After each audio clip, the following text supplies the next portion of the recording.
Copyright.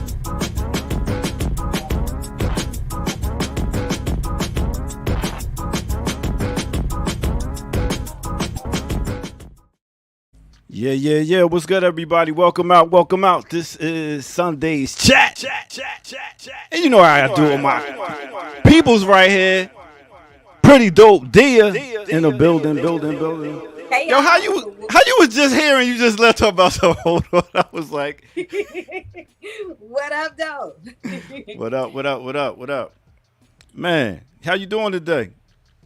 I'm doing well, you know? Yeah. Yes. How are you doing today? I'm doing all right. You know, it's been a busy week. Just walked out to the jazz festival. Did a little walkthrough real quick, nice and hot. But it was nice out there, in and out. Who headlined this year? I don't know, but I know Andre 3000 is supposed to be there tomorrow, so it's gonna be crazy in the park.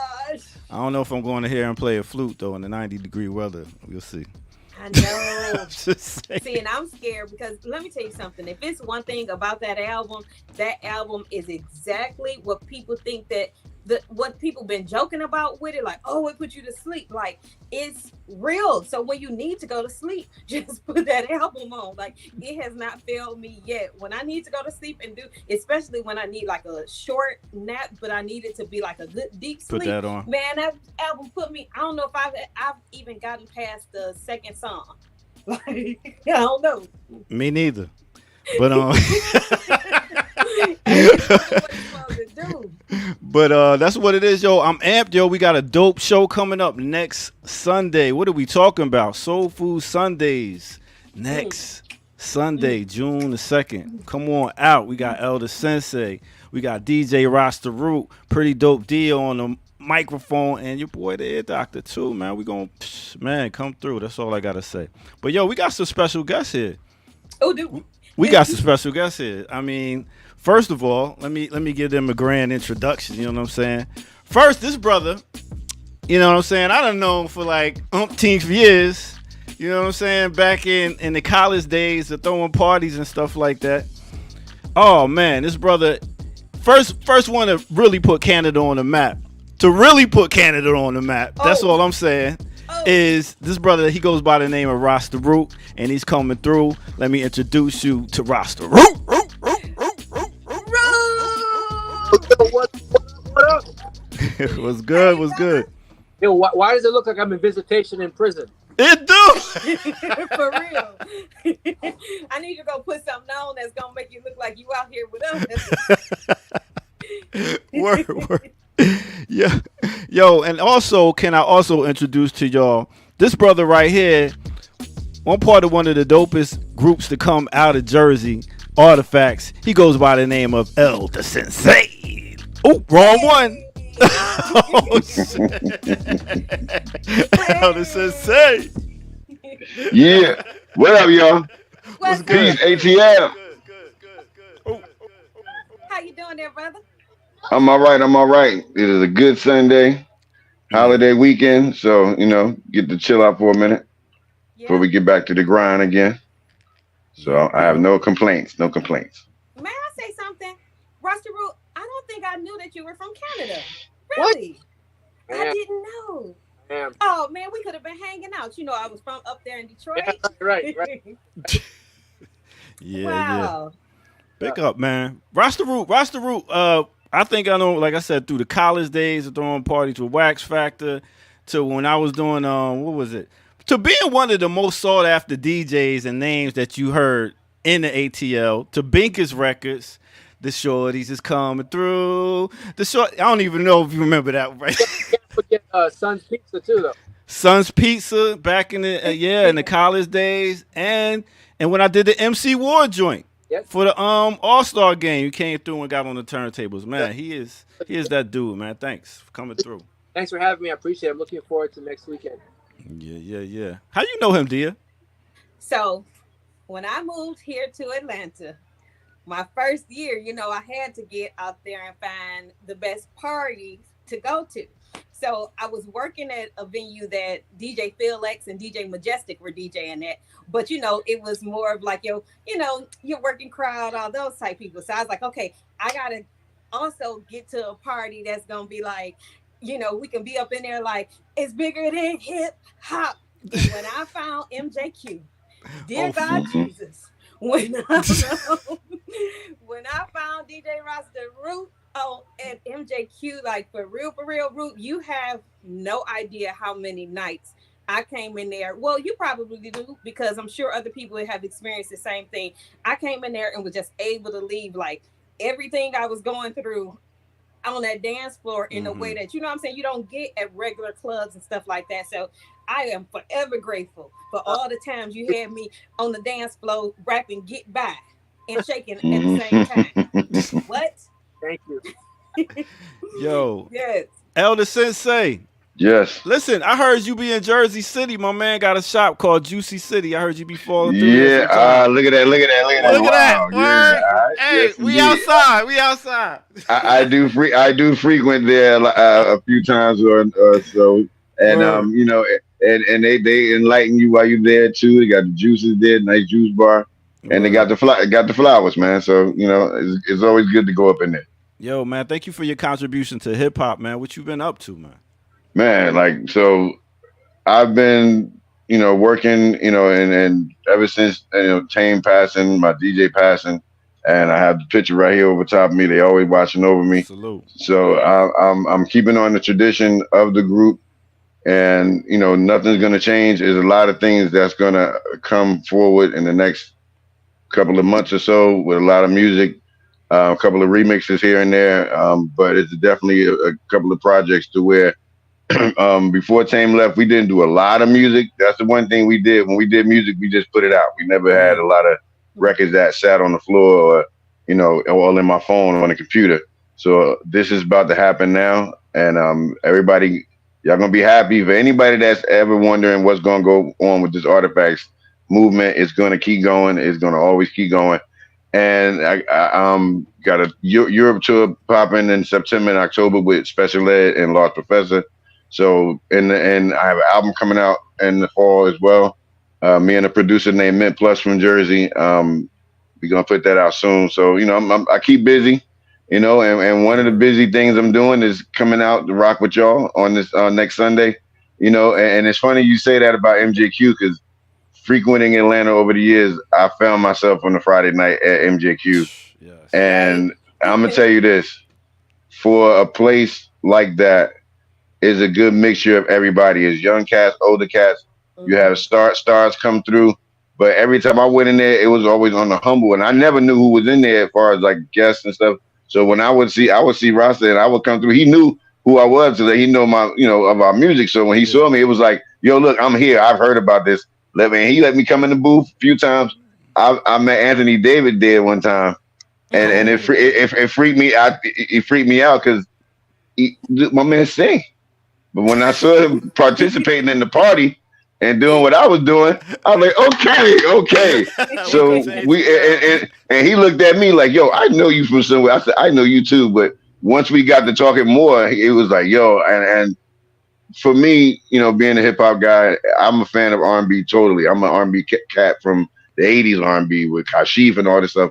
So to meet a person like that in a place like that, where every record that comes on is for every different person in the spot, like it'll go from, like you said, some underground hip hop to ATL music, Yeah, and quick. because it was so well rounded, I kept going back because I knew that was, like you said, that was the place to go to, especially on a Friday.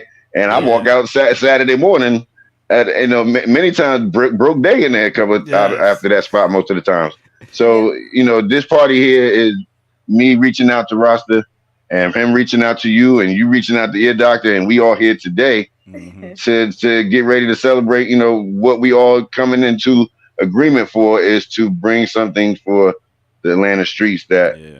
is something to actually come to, feel happy about coming to. You're gonna eat some good food. You're gonna hear some good music. I'm gonna get on. You do a set, so people that gonna walk around asking, "Yo, you rocking? You rocking?" Yes, I'll be rocking. Yes, sir. Yo, speaking and of y'all okay. and y'all know me, I'm gonna be on that karaoke Mhm. at the beginning of the party. Y'all know. Yeah. So my homegirl and I, we are the karaoke killers. That's what we call ourselves. So the karaoke killers will be making you know what I'm saying, we're gonna do a little something, something. She gonna have me DJing karaoke out here. Just a couple of them. I mean, it's Sunday, you know. Yeah. And the beautiful thing about this first one is, y'all know, June is Black Music Month. So Mhm. to be able to kick off something like this with two DJs that we truly know and love, and not afraid to play Black music in its totality. So ain't no telling where are we gonna go. Of course, you're gonna Right. hear a lot of hip hop and R&B and stuff, but you never know. Like, you may hear a couple gospel songs. We definitely gonna hear a couple house tracks or some, Mhm. just reggae. Like, I'm just excited, and again, to celebrate Black Music Month, that's always something special. Oh, and one last thing, we're also celebrating. So this year is my 20th anniversary, well, ATL anniversary. And I saw that. yeah, so one of my sister friends from high school, she and I both moved down here in January, and we were gonna try to do something back then, but we said no, we want to wait until the weather like really breaks. So we're gonna be celebrating our 20th. So y'all know I'm gonna be there ready to partay. So we all got the memo, so y'all better be ready too. Yeah. Yo, speaking of DJing, tell us some more about DJing at MJQ and DJing for Fife. Both of y'all have partners, y'all work with that made their transition. Yes. It's crazy. Like, I'm actually right now in Columbus, Ohio, and I have a show with Dwelle. Francis Spalding's on right now, so I'm back in the trailer right now, and I got to go soon. But I DJ for Dwelle since '08, and we've been friends since '01. We had my first tour with Fife, Mystic, Slum Village, and a couple other cats was my first tour. So that's my family. As far as DJing for Fife, I mean, I consider it like a hip hop fairy tale, going from a fan, you know what I mean, to meeting in Atlanta, DJing for him, then becoming friends, best friends, then managing Tribe with him, doing business and beats with him. So I feel like my life is blessed in that sense, because I met one of the most special souls that I think I could ever have met. And putting out that Dillas in that nutshell. Stop playing. Yes. Thank you for that too. Thank you. I mean, pleasure. Yeah. If we're doing stuff for the culture, well, we're taking from the culture, we should give back. So I'm always about giving back to what's given me so much life. So being on the call with all of y'all, and of course, Elders, of course, are the wrong side of the tracks. I remember those moments of my life when I first got those records and playing, and having doubles and going back and forth. And so I'm humbled and a total pleasure to be with y'all. Hey man, my pleasure as well. Like, you see, I reached out to you like, yo, like what can we do right now to do something to pop off? He said, look, I got a friend right now.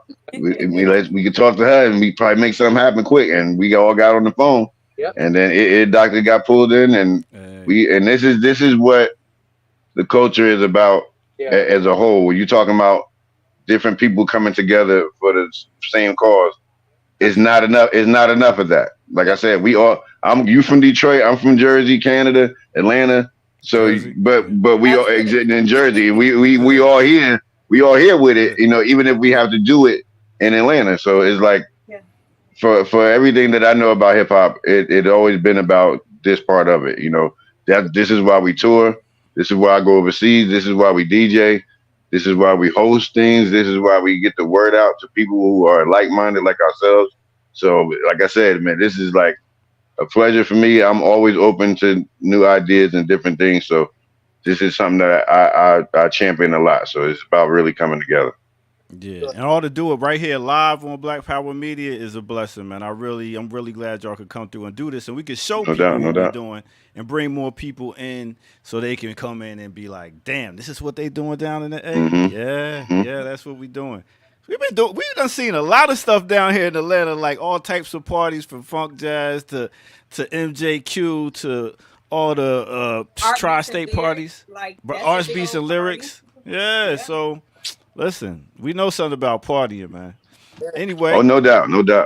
Yeah. So you got like 7 albums, man. What's up with that? What you performing Sunday?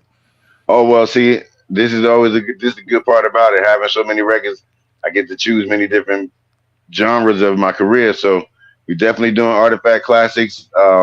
And for me, I can bunch of different things up in a little bit of time, because I don't want to bore the people, but what they will hear is songs that they remember and songs that they don't know. But it's really about getting the people involved. And one thing that I do in my shows, I get y'all involved. Nobody's gonna be sitting still. I'm gonna be loud. I'm gonna be in y'all face. Oh, It's that's gonna why I like it. it's gonna be fun. It's gonna be charged up, and the energy level is gonna be high. So I don't want y'all to think that I'm coming down there, being real cool about it. No, I'm gonna be like, look, hip hop is live, and that's what we gonna be today. And we're gonna and it's gonna be like you said, different pieces of everything mixed up in one. We get to the hip hop part, and that's when we're gonna blow up. And then for the rest of the night, we have fun. But there's a lot of different things I'm gonna do, but a lot of stuff people probably won't know. But Dia, I will say the choices that you made for the post have surprised me because a lot of those songs you pick, a lot of people either don't know I did Okay. or they're pretty older. So when I heard that song on the post today, I was like, wow. I was like, she picked the DJ Revolution joint. I was like, okay, I appreciated that. Thank you. Oh, for sure. So let me tell you, let me be honest. I had to do some homework. Okay. I've been doing some homework because like growing up, I didn't have you guys' album and Hmm. stuff. But I was introduced to the group. Well, I do remember you all, but then when I saw you come here for a show a while ago, I was like, okay, well, let me check out what they own, like for real, Okay. just getting a chance to listen to the full projects and stuff like that. So I don't be ashamed when I'm late to the party, as long as I'm in that MF now. Exactly, exactly. As long as I'm Look, in that group. I'm never in my feelings about nothing like that because I tell a lot of people, a lot of my friends that's proud of what we did or doing, when they meet people that might just know of me, they be like, "Yo, you don't know my man right here, this Elder Sam." I'm like, "Look, stop, stop, stop!" Like they don't maybe know. Like that was like 94, 97. So we're in 2020 damn four. So they might not know about that, but this is the thing for me. That's the best part of doing this. You get to turn people on to what you're doing in the show. So a lot of times I've done shows where, we could be in the oddest of places. I mean, we did BB King's in New York. This guy was just there with his girl, having supposed to have dinner. Then boom, we get on. He's like, "Oh my God, did I know I was going to come to dinner and see Artifacts on stage in front of me?" No. So when he got after it was over, he came up to me. He's like, "Bro, I never heard of y'all in my life. I've heard of y'all, but I never seen nothing." So his night was straight, and this is the part of it that I love because even with what you're saying, doing your research, it's a lot of people that's probably gonna be like that. But with that, when it's live, they feel it a little bit more. Yes. Okay. They get an attachment, and they could put even if they heard one song before, they're like, "I've heard of this song," but then when they put the face to the voice, that's a lot of things. So I'm up for the challenge and everything. So it's like I said, I'm not afraid. So it's gonna be fun. It's gonna be fun. Yo, Yeah. Roots, is DJing still your first love? Because I know you managing, you got smoking shells, needles, you doing all types of stuff. But would you like bringing that energy to the party? Is that still your first love? I mean, definitely the art of DJing is whether I'm in my house by myself spinning, Mm. whatever, or at a party like Face Off or what we're gonna do next weekend. It is definitely a passion for me. It's kind of like carrying me around the world. You know what I mean? It's one of those things when you find something that you love, it never feels like a job, and so Hmm. like a vacation for the past 30 something years with this. You know what I mean? Yeah. Yeah. You've been putting in that work. Your mic is a little choppy. I know you said you out in space somewhere on that ship. I don't know where. But yo, we glad you could come through, and we are looking. Listen. This next Sunday coming up is gonna be crazy. So we glad you No part doubt. of this. When Dia told me, I was like, Rasta, what? I was like, man, Listen. I was like, I always wanted to DJ with this dude. Everybody was like, yo, why That's don't you? hey, that's the crazy thing is I've known Dia for probably 20 years, you for more than 20 years, Ellie directly for years, and now we're Right. together in a new family, a new friendship. That's dope.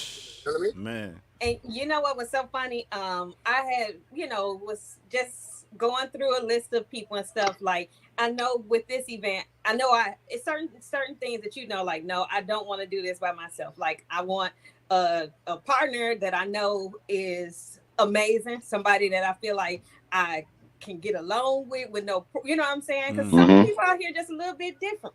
And it was so funny because Ruth, you were like my 1-2, And I ended up being a little scared. I was like, damn, like, am I qualified enough to call Rasta Root and be like, yeah. Then I thought about it. I said, wait a minute, wait. I've been doing my thing. Let me not sleep on how much I've been doing my thing. Facts. But I think the funniest thing too was when hollering at the ear doctor. I was like, oh damn, I didn't get any kind of talk back. Usually I get a little talk back like, hey, wait, what is this you trying to do? What's this bullshit? I was like, Rasta, what? Come on, stop playing. So big up. Yeah, so thank you. And then one of my favorite groups out of fucking Jersey. Come on, man. I was like, you gotta be kidding me and shit. So yeah. I'm more of a fan to even be there in the spot. So Brown, y'all, I'm seeing Miss Dia doing her thing at the Apache Cafe, man, on that MC, and then bringing me into being a radio personality, going to WRFG and being on the radio with her. Man, listen, this combination, something right there. Yeah. Right, and I think and it's funny, my man Diamond D hit me up yesterday. He's like, yo, what's this flyer I'm seeing? You gonna be out here? I'm like, yeah, you need to come through. He's like, oh no, I'll be there. But it's just Diamond always catch me like that, seeing a flyer somewhere like how, like, and a lot of people, a lot of places I go, I do shows in LA, Cali, a little bit of everywhere. I book sometimes my own tours. So when that happens, a lot of my friends that live in these cities, when they see me coming, they see the flyers, the first thing they say, like, yo, for a person that don't live here, bro, L, you always here. And you're booked, and I'm like trying to figure out like how a lot of my friends that live here can't do what you're doing. I say, look, man, I'm just trying to spread it out. I believe in not sitting down waiting for a promoter. I believe in not waiting for a booking agent. I believe in planting seeds mostly, because that's how you meet people like what we're doing right now. I've been coming to Atlanta since Eric Sermon had the rim shop. And even before that, when he had that rim shop, that was the first place we pulled in after we had a show in Atlanta. But because of that, we pulled up to the rim shop first, and we just walked in like, where Eric at? And they knew they knew who he was. They was like, oh shit. They called him like, yo, Artifacts is in the shop, bro. He got on the phone, and we was there for like 2 weeks. After we went to Pensacola, Florida, did a show there, came back to Atlanta, and we stayed.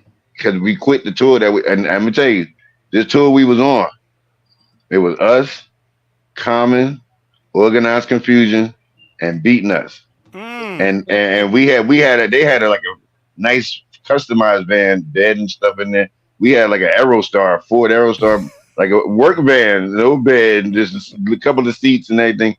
And my man was driving, and he smashed up on the side of the guardrail. We did the whole Philly, DC, North Carolina, Virginia. We did everything. Once we got to Atlanta, and we was there for a couple of days, I like, we got to get the van straightened out. We need oil change. We need this, that, and the third. And the booking agent dude wasn't hearing it from me.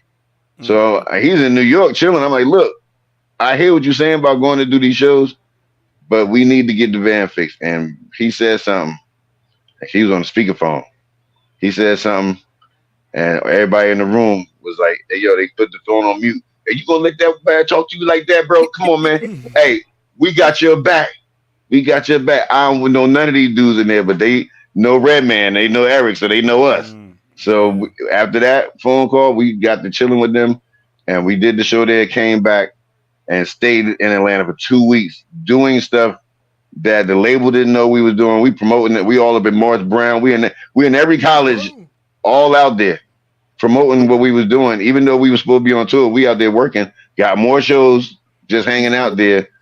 I remember when we went to some show at Too Short, we walked in this room, and it was I can't remember the place we was at, but it was a big spot, and it was a big club, and they had a side room that was like the VIP room. We walked in there, and Redman was in there. Every rap damn person in Atlanta was in that room. We walked in there, bust up in there like little humble artifacts.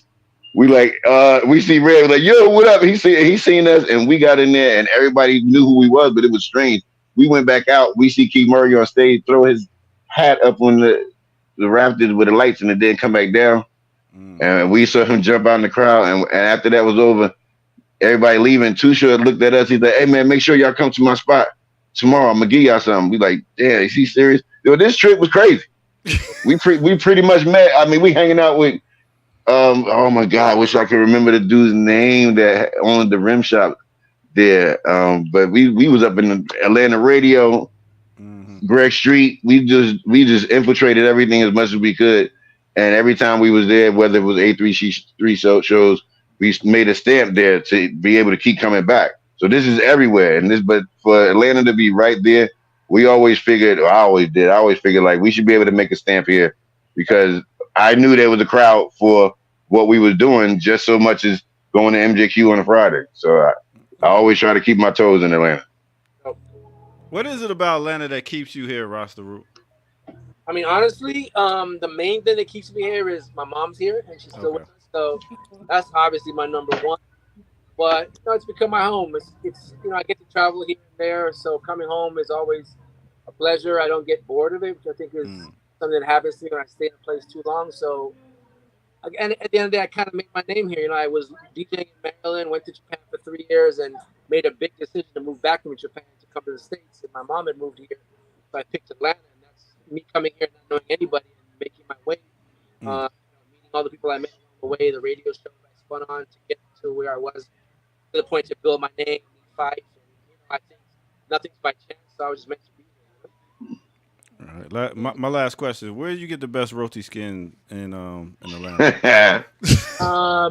Definitely on Covington Highway, International Roti House. Yes. Without a doubt. Yes, Roti House. I was just wondering. Yes, definitely. Sure. Word, did you got something? So I got a quick question for you, El. So I know that I know you can never replace your original crew, and I understand that.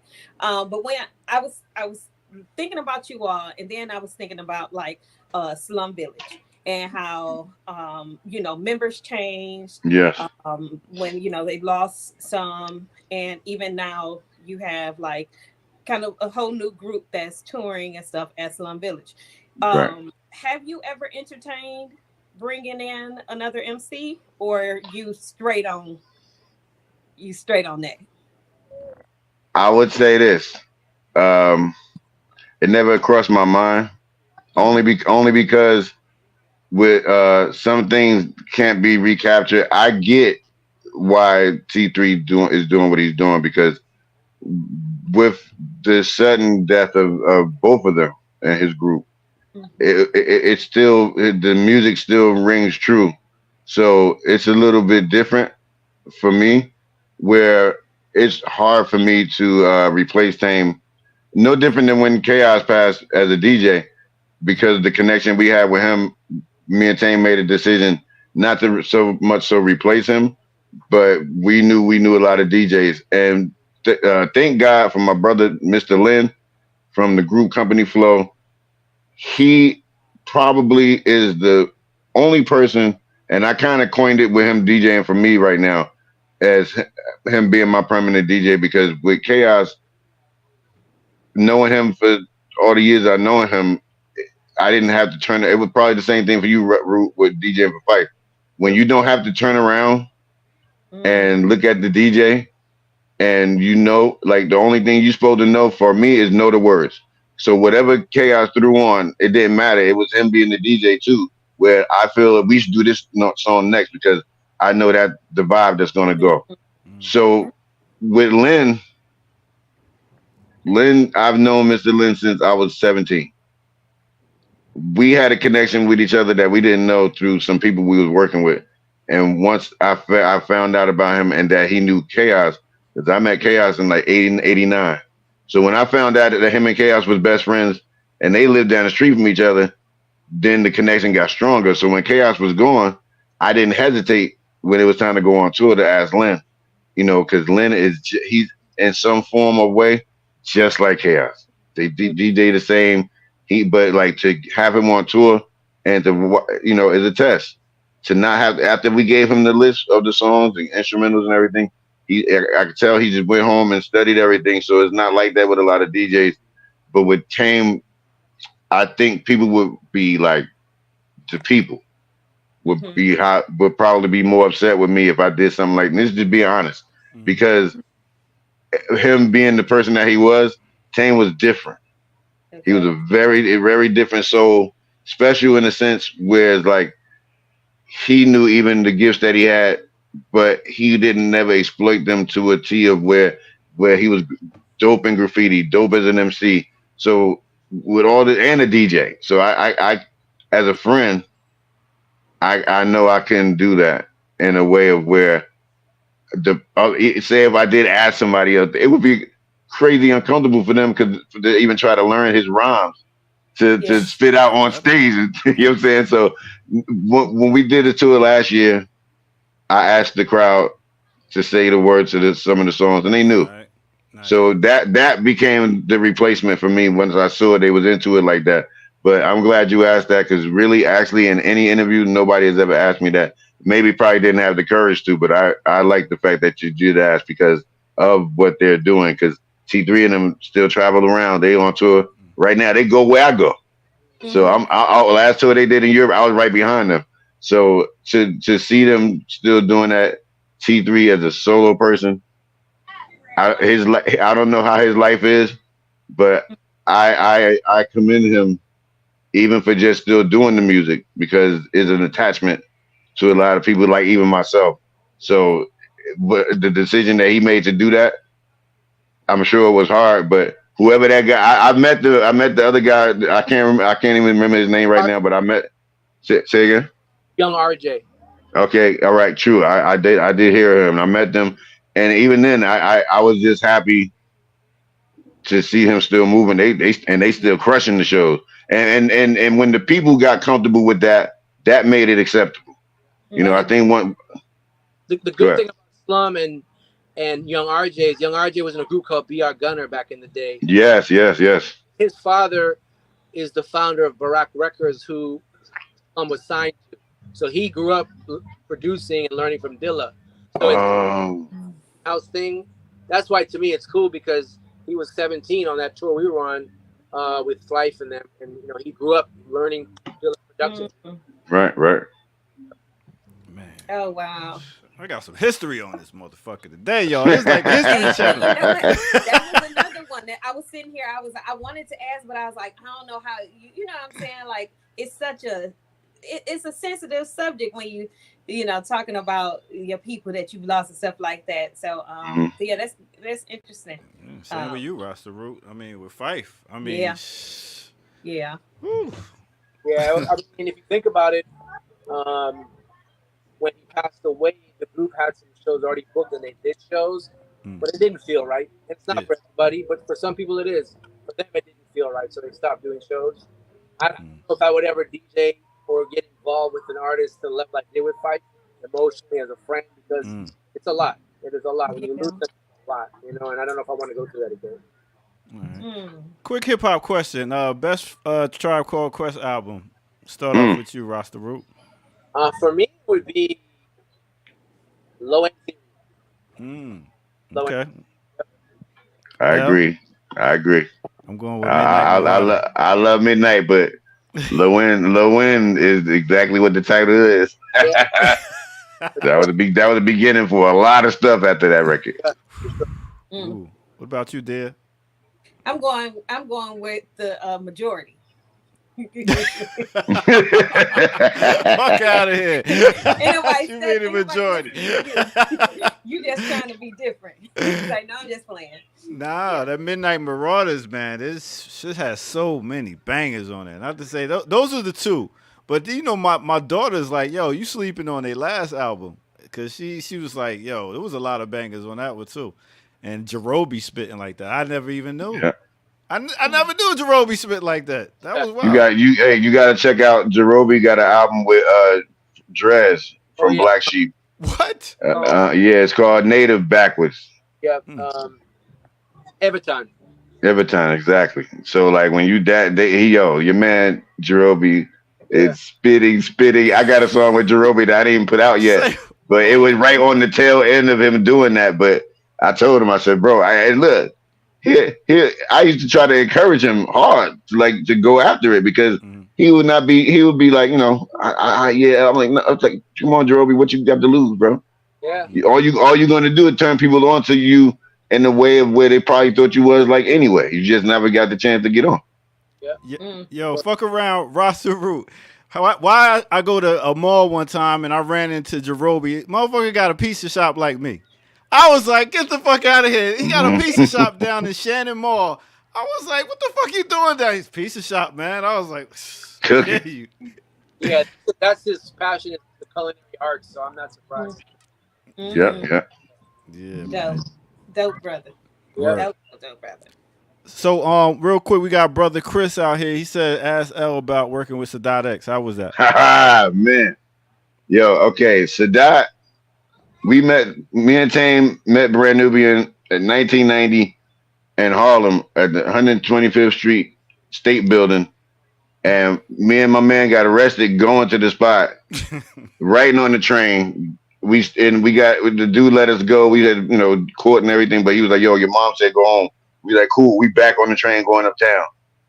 We met them there, and to come to find out, Jamar did an interview and said that his first fan experience was me and Tame meeting them that day. Like, cause we came up, everybody in front of that state building. Nobody came up to them after they got on stage. We walked up to them. I had my Walkman in my pocket. I said, "Yo, we know who y'all are." He said, "We was the one screaming in the back. That was y'all making all that noise." Like, it was only 5 of us. So and I'm like, we was excited, but we was cool about it. So much so that I let Jamar hear like a couple of bars of the songs me and Tame did. We got their phone number that day. Jamar called me a month later. Next thing you know, he coming to Jersey. We going to New Rochelle, and the first demo that we did with Brand Nubian was the Artifact song. Jamar produced the original version. You can find this on YouTube right now. Just put in Artifacts demo, raw side of the tracks. You'll hear Jamar singing the hook on the song for raw side, but it was on a James Brown beat, and we couldn't clear the sample. So we messed with them, got on MTV with them. We never got to put out the music we did with them. But fast forward, 2000, we grow up a little bit more. Me and Sadat in Brooklyn, Pete Rock and Smith and Wesson album release party. This is a big deal too because the police was wilding, roughed up Pete Rock's wife this night. Me and Sadat did an interview, and the dude that interviewed us was like, "Look, just by the sound of your voices when I'm doing this interview, have y'all ever thought about doing an album together?" As long as I've known Sadat, as long as I've known this dude, seen him at every party in New York, just chilling with him here and there, going to the crib. We never thought of doing that. So when he said it, we looked at each other, was like, "What you want to do? What you want to do? Fuck it, let's go." So like that, his manager was there with us, and we all looked at each other too. And my man was like, "Yo, shit, y'all can start going to the studio whenever y'all ready." And then even though it took us from 2011 to 2018, we finally released it. We had 22 songs, and 22 songs are on that one album we put out. So it's an hour and 5 minutes. So we crunched everything together. But I will say this: for me to meet them like that, and then years later get to work with Sadat, people think me and Sadat look alike. Not like that, but we've been in places where, like Idaho, we go to a restaurant and there's a barbecue place. He go in first. We both wear glasses, and we both had on hats. I walk. He walks in, walk out. I walk in like maybe 3 minutes later. The girl like, I say, "Can I get order something?" She's like, "Wait, but you just ordered something." I say, No. That was my man. Then he came walking in. We the same height, with the same shoe size. Everything is almost the same. So for me to work with X, I will tell you, as many times I've hung out with him, just everything that you can think of, I've known this guy for a long time. Even my man sitting there while he in the booth and he looking at me. I'm sitting next to him in the chair. He at the board. He keep looking at me like, "Yo, you believe this right now? You really believe this, L?" I was like, "Yeah, I know, but I know him." He's like, "No, but I understand what you're saying, because look, I'm a fan too. I'm a fan of Brand Nubian. I'm a fan of X. So like, for that to happen every time we was in the studio, I would get chills. We did every session we would have. We did it together. Not one time was we separated when we did that record. So that made for better chemistry. But to listen to that record even today, I still can't believe that we made that record, because That's my brother. And you know, he listened to me. A lot of the tracks on the record I picked, but he trusted I would play on the beats beforehand, like, yo, you like this? Every beat I played him, he's like, yeah, that one, next. All right, keep going. And you know, I got to find out who my friend was working with him, because once we got on tour, I was able to show him tools that I used when going on tour, bringing merch, doing verses while we on tour, anything extra we can do to maximize what we was doing. And once he saw that in me, he trusted me, and he was like, "Wow, this is what you was doing, what you and Tame." I said, "Yeah," and now I'm using these tools with you. So it worked. You know what I'm saying? A lot of times, and I remember him doing an interview, and we did an interview together. And then my man Tim Einenkel asked him, "What expectations did you have of this record?" Straight up, X was like, "Yo, I had none." Word. I'm right there with him. And then my answer to him was this: sometimes you need people to be along with you, to sometimes either guide you or take you to a place that you never was before. That happened for me working with X, because a lot of my people are fans of him too. So for me to work with him and show him stuff, and then his friends that didn't know who I was but only know this logo, they just was like, "Yo, what's up with you and your man L?" But then when they saw us together, they saw what we were doing, and them same friends of his were coming to me like, "Yo, thank you." I'm like, "Why?" It's like, "Because you got my brother amped up right now. Word. I'm hearing what y'all doing, and this is like, you know, I was like, how you think I feel?" Word. So this was a mutual feeling for everybody. So I had a pleasure working with my brother, because he like I said, I don't have big brothers, so that was it. That was dope. That's dope, man. And the album was dope too. But yo, before we get up out of here, we got to get out of here, because I got a DJ, I got a mix I got to do at 8:00. So, you know, I got to do some things. So tell us real quick about this show coming up. We're going to start with you, Rasta. I know you got to get up out of here. So let us know about the show and how to, contact with you. I'm getting with my brothers and my sister. We're going to just have some good old day fun in the sun, music, rap, karaoke, good people, good vibes. Don't bring the negative energy, because we're and we're just have a good time and just, you know, do what we do best. Yes. Yeah. Tell Dwelle I said what up. Tell Dwelle I said what up, though. Word up. Word. Tell him yourself. All right. Dwelle! What up, brother? Oh, y'all rock out tonight. Word. Y'all do y'all thing, man. Big no up. No doubt. Through. Good to see you, brother. Good to see you. All right. Peace. Y'all rock out. Y'all rock out. All right, peace. Peace, okay, Rasta. No doubt. Yeah. All right. Bam. So, all right, boom. Yep. Tell them about this party. So, all right, I'm next. All right, so look. Sunday, June 2nd, damn it. We're going to be up in the spot doing everything. Karaoke, rapping, singing, dancing. We're going to have the good music. Ear Doctor going to be on the ones and twos. Rasta Root on the ones and twos. I'm used to doing this because all I do is promo stuff anyway. So y'all better be there. We're not going to be quiet on this day. It's going to be from 4 to 8, Motorside Lounge. Yes. We're going to be, I'm going to be eating with y'all. See, look, flyer right there. All of us. Act see like how beautiful we look? Word up. Word. That's what it is, yo. Y'all come have fun with us.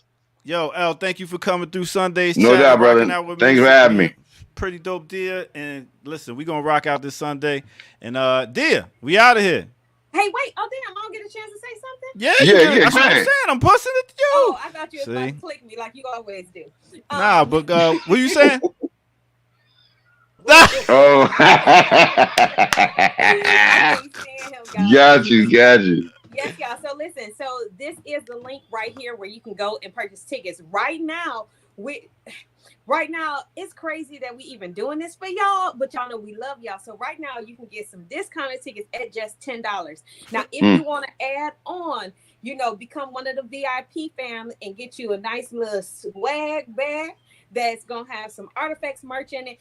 I'm gonna have a coupon that you can come shop with me. So please know that when you come, you will be able to shop with us. Elle is bringing some t-shirts and some merch. So make sure y'all come, bring an extra few dollars to do some shopping.